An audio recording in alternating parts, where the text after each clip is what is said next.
Good morning, everyone. Last weekend, I came under the sudden inspiration that I wanted to try cooking with breadfruit for the first time. And as I normally do when I'm trying to work with a new ingredient for the first time, I do a little research, I read a couple blogs, I watch some videos on YouTube, and I was doing that as usual. And what I found is that, unfortunately, the more I watched and the more I read, the less I felt I knew about breadfruit. Because some people were saying, when the white stuff starts coming out, that means it's ready. And then some people were saying, no, that's too late. And then some people were saying that depending on how it hits the ground when it's harvested, it may look good on the outside, but be totally rotten on the inside. And so I just had more questions than answers the more I read. So looking for clarity, I said, I'm going to go to my grandmother and ask her because she's from Grenada and that's a staple dish there. And she's well into her 80s, so she must know something about it. So I went to her and I said, Grandma, do you know how to tell when a breadfruit is good? And she said, of course I know. What do you take me for? I've been in this my whole life.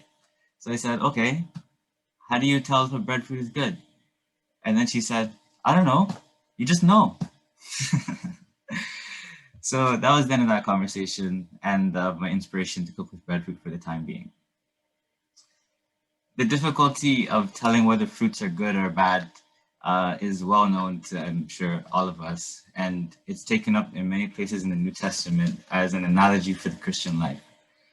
To ask if we're bearing fruit or if we're bearing good fruit is to ask, are the things that we do in our lives, in the various spaces that we operate, a reflection of the Spirit's work, or are they a reflection of something else?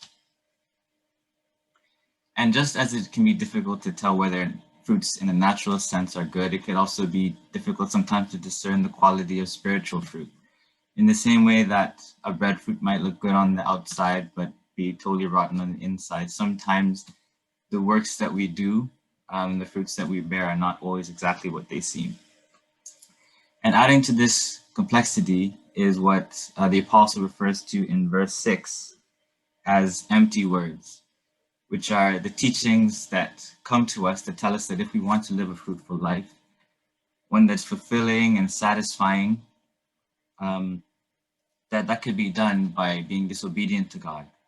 They say that if we want to experience our deepest desires, we can do this through sexual immorality and through impurity and through greed.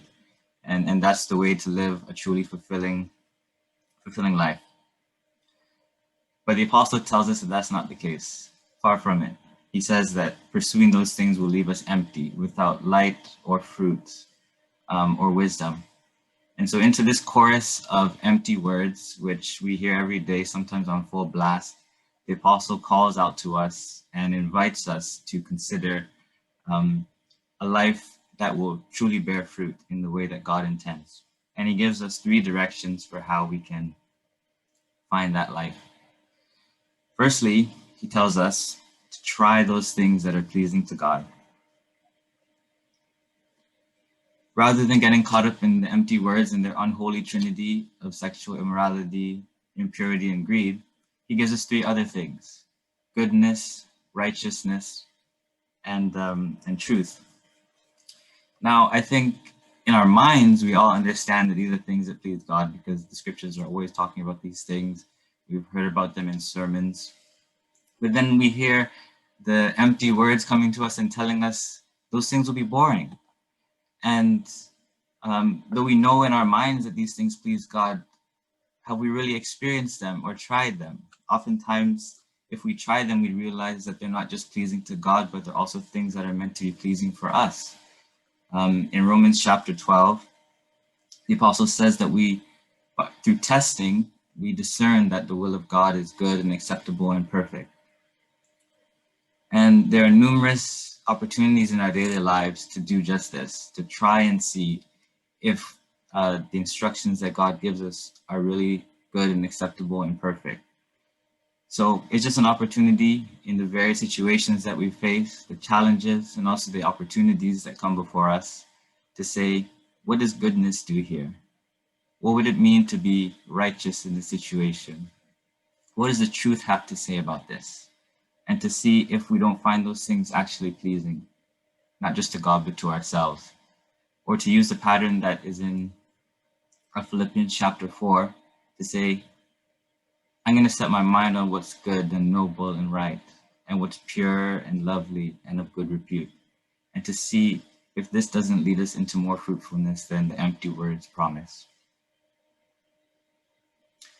Secondly, the apostle tells us not to get mixed up with the unfruitful works of darkness. Last week in our message, we learned about a Greek word koinonia, which refers to sharing and holding things in common. So the verb in verse 11 is related to koinonia, but it's not so much about those things that we want to share, but it's about those things that are better off not shared. The reason that we have the opportunity to test and to try the ways of God rather than the ways of the empty words is not so that we can pick and choose the things of God that suit us, and then we can keep whatever other things from the darkness that we also enjoy, but so that gradually, as we're exposed to more of the light, we will make a clean break with the darkness and cling to the light because we've come to desire it. And the apostle says that as we become light, we'll begin to expose the darkness. But he's very specific about how we expose the darkness. We don't expose the darkness by dwelling upon it or by calling people out or putting people on blast or slinging mud at other people, but we expose the darkness by shining our light into it. One of the most upsetting things I saw last summer, and I saw many upsetting things last summer, as I think we all did, was a protest that occurred at Queen's Park. And what happened is certain protesters were there and they were throwing some paint on different statues that were in the park. And naturally, they were arrested for vandalism. But as that was happening, certain people were going on social media and going on the news and saying, we have police brutality in our day and people are being rounded up by the police and things like that. And then they were interviewing someone. And then this person said, we're not doing anything wrong. How could you compare us throwing paint on some statues of some old dead white guys to all the horrible things that they did in their lifetime? But that's not the way. That's not the way to expose the darkness. I want the truth about our history to be exposed and to be understood as much as anyone, as you know. But that's not the way.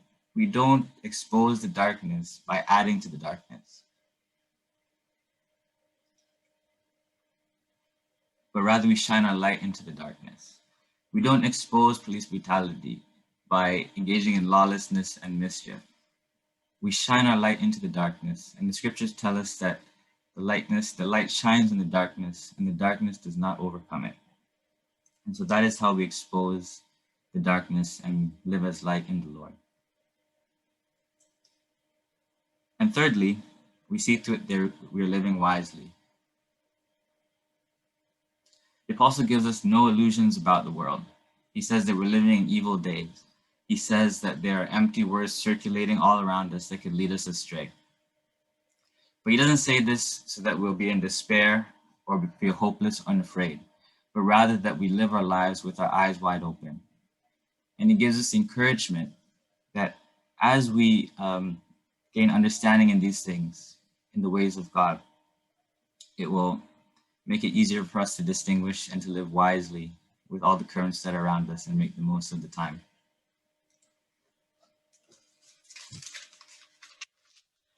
The exhortation he gives in verse 18, which is not to get drunk with wine, for that is debauchery, but be filled with the Spirit, is something that is relevant to us today on Mother's Day. I think we're all aware that during the past year, because of the pandemic, it has had a disproportionate effect on women in our society, and especially working mothers. And a sad side effect of this has been that it has been reported that there has been a very sharp increase in alcoholism among women in our society, and especially among mothers. And I was watching a report on this on CBC, and then they were interviewing a few women who struggled with alcoholism as a result of the pandemic and were able to overcome it. And what they shared with me was very enlightening. because they were saying that there's so much advertising and so much messaging that we receive that encourages mothers that when you face all the difficulties of motherhood and of all the challenges that the pandemic has unfairly placed on your shoulders, the only way to respond to those things is to drown them in the bottle. And while they continue to suffer and their suffering increased through addiction to alcohol, these companies were making tons of money and were capitalizing off their suffering. And so when I heard these women speak, it was a sad story, but it was also very encouraging to see that they were able to reflect upon the empty words that they had heard and to be able to use their light and to shine that and share that with others, to share their very personal experience so that others could escape from the difficulties that they experience. And so my encouragement this Mother's Day to all the mothers out there is that with all the challenges and impossible situations you've been thrown into in the last year at work and at home, to understand that while certain companies and advertising agencies might want to exploit that for their gain and to prey upon you, that Jesus is not like that. That when Jesus hears that you are suffering and burdened, he says, "Come to me, all you who are weary and heavy laden, and I will give you rest." He doesn't take from us, but he gives from us.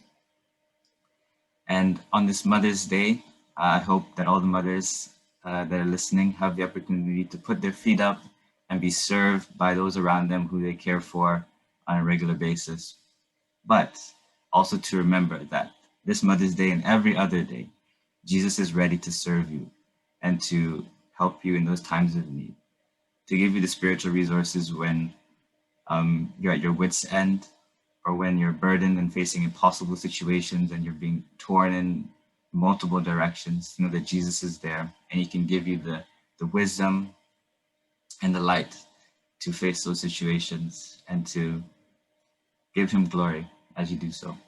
So I would just encourage you not to give up and not to give in and not to listen to empty words, but to know that the words of Jesus are for you and that he has all that you need to make it through and that he's rooting for you, as we all are. So happy Mother's Day. Amen.